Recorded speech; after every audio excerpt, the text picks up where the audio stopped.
Welcome back to the Titanium Hangar. This is Mike, and I'm coming at you with another video. This time I want to talk to you about the next Haslab project for Star Wars. It's the Vintage Collection Razor Crest from the very popular Mandalorian TV series. This is actually a really cool ship that packs a lot of features. There's a whole lot going on with it, a lot of excitement for this vehicle, a lot of buzz. It's nearly funded, and it hasn't even been a day. It'll probably be funded before I get this thing filmed, edited, and all that, and uploaded to YouTube. But if so, that's pretty impressive, pretty amazing, and it's setting a new trend. Way different than what we saw with the sail barge. But I have to say, with all this great stuff going on, I still have mixed feelings about them doing this as a Haslab. It's good, and it's bad, and I'll talk about all of this coming up.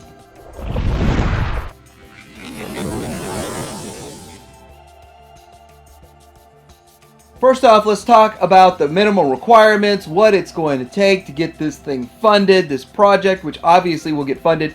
We're at almost 5,000 backers in less than 24 hours, so we need 1,020 to get it back. That's definitely going to happen, and it'll probably happen before I get this uploaded. While you're watching this, it's probably hit it. I don't know. The rate it's going, it probably will be there.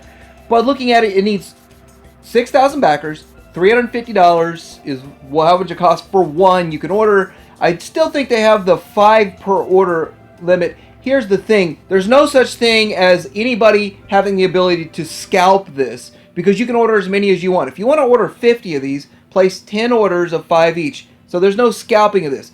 Anybody can get this. So my understanding is if you live in the UK, there is this Zavvi, and that company, that page, I'll try to get a link down below for you, but they will sell it to you for 350 pounds. So much better option. It's a great option out there for people that are not in the US or in Canada, but for US and Canada, 350, and you just get it through the Haslab page. And you have to get your orders in by midnight or 11:59 Eastern time on November 9th. So getting into this, what features does it have? First feature is its size. It's going to be 10.5 inches tall, 20 inches wide, so it's shaped a lot different than kind of what other vehicles that we get in the Vintage Collection line. So it's a cool looking design, a cool looking shape. Those engines are huge, almost like the engines are as big as the cockpit in the main part. That's pretty cool too. It's actually 30 inches long, so it's not going to be size-wise nearly the size of the sail barge, and that's reflected in the price too. So it's $150 cheaper because it is a smaller vehicle, but there's a lot of detail in it. It's going to pack a lot of punch. So it does feature a main rear ramp into the cargo hold. Looking at this feature here, I was looking at the video and I was wondering, is it going to have the same kind of a dropping mechanism on it that we had with the Falcon? So I don't know about that just yet. Like, is there going to be a way to push a button and make it go down, or is this all going to be 100% mechanical? You do it yourself. You just have to fold it down yourself. But it would be kind of cool if they have at least one of those on there, like we do with the Legacy Millennium Falcon, where the door just slides down on its own. That is a really cool feature, and it should happen in pretty much all of these premium Star Wars vehicles. They should have that door, that slow lowering door on its own. That's just such an awesome feature. I wish they had it on this. Going into the cargo hold, there are a few things to look at. First of all, there's this weapons locker, which is just filled with a ton of different weapons, and they did say they went out of their way to make sure they were styled to be exactly right. Like, all these are perfect replicas of the actual weapons that are in the show, which is really cool. And I do remember a couple of different parts of the Mandalorian show where they had other people trying to mess around in his weapons locker. I can tell you right now, I wouldn't want any other people messing around in my weapons locker, but the first guy he picked up in the first show, and then some of the other people that he had on there messing around in his weapons locker. But they do look good. It looks really cool. There's also this area, I'm not exactly sure what you call it, like the restroom area, and I remember seeing that in the show too. So there's a whole lot of detail that's gone into the ship, and it's one of those things that if you're going to be paying a super high premium price, you're going to be getting some sort of a premium product out of it, and it looks like they put a lot of work into this thing. Moving around the front, there's a full cockpit with opening hatches and seats for 3 figures. Now here's a shot of the cockpit, and I do want to talk about the figure also, but the cockpit itself seats 3. It feels about right for the Razor Crest, and it looks pretty cool. Wonder if it's going to have a removable knob. They didn't really talk about that, but you can see there's no knob on that one gear or that one lever that Baby Yoda keeps taking it off. And I wonder if there's room to put some sort of a Baby Yoda holder that they'll make one day, unless you still have to go to Shapeways to get a baby holder carrier. But anyway, looking at that, there's a lot of detail in this, and it looks about right. And this is without the actual cockpit on it. Here it is with the canopy on the cockpit, and looks pretty cool. Now the figure itself is going to have a soft goods cape, theoretically a soft goods cape, and the reason for that is so that it could sit down in here. We're going to have the exact same figure in the Beskar armor getting released as a mainline release, so that's something there. I think that the Beskar armor figure is going to be an exciting figure everybody's going to want, of course, but to have it with a soft goods cape, I think adds to the premium. And that's kind of like the Yak Face with the Cell Barge. Like the Yak Face Cell Barge was slightly different than the mainline release, and it's much more sought after. Who knows, that might be hugely sought after figure, but I think that it's a good idea to make a soft goods so it can sit down. The long cape that's not soft goods won't sit down. Here's a side view, and they talk about a lot of removable panels, and a lot of stuff's removable.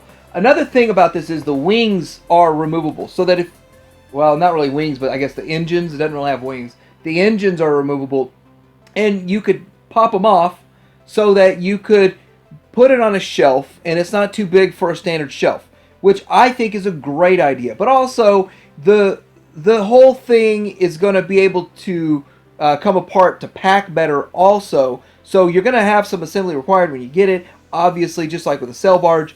But it's really good that you could say, take the engine off the backside and put it on the shelf, and you could see it from the side, and it'll look relatively complete like that, and it won't be hanging off your shelf, where you don't have to modify your shelf to make it fit. So that's definitely a good feature.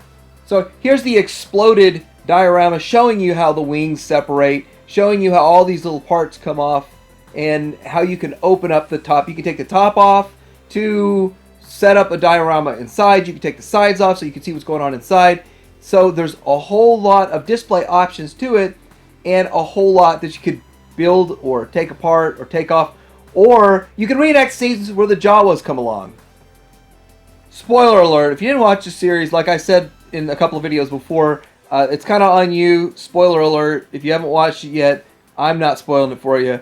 But anyway, the Jawas come along.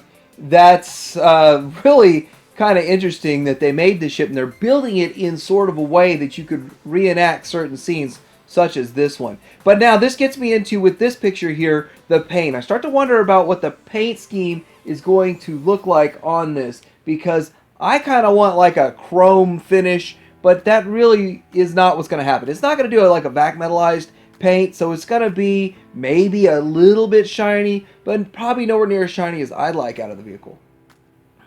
You do have opening turret gun on the top, and you have a turret gun, well, it kind of hides away here, so kind of go back and forth. Here is a sleek side preview of it, and it's long. It's a long ship, and it is going to be cool.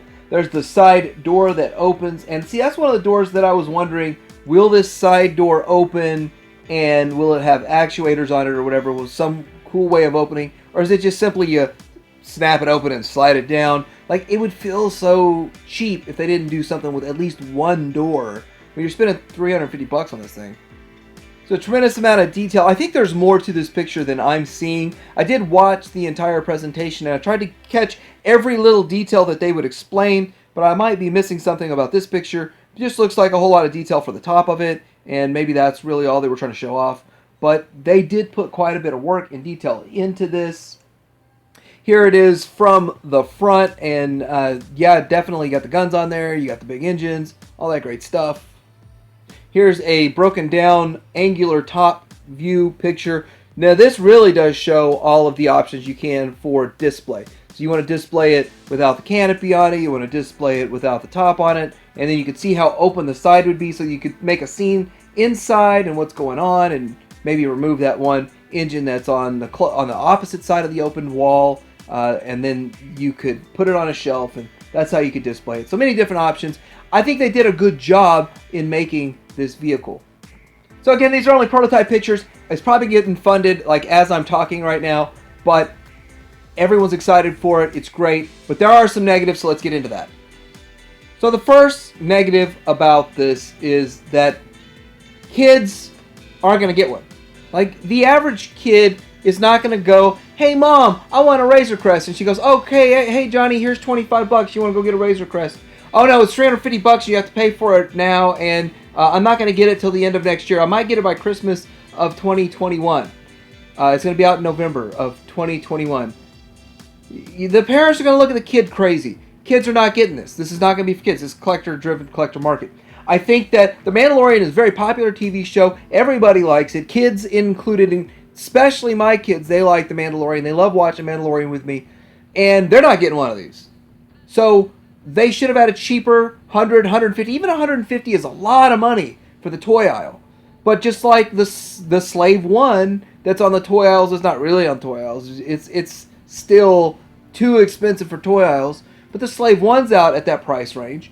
And kids could get that potentially. Like, it's a lot easier to say, "Mom, would you order this from Entertainment Earth?" But this is out of the reach of kids.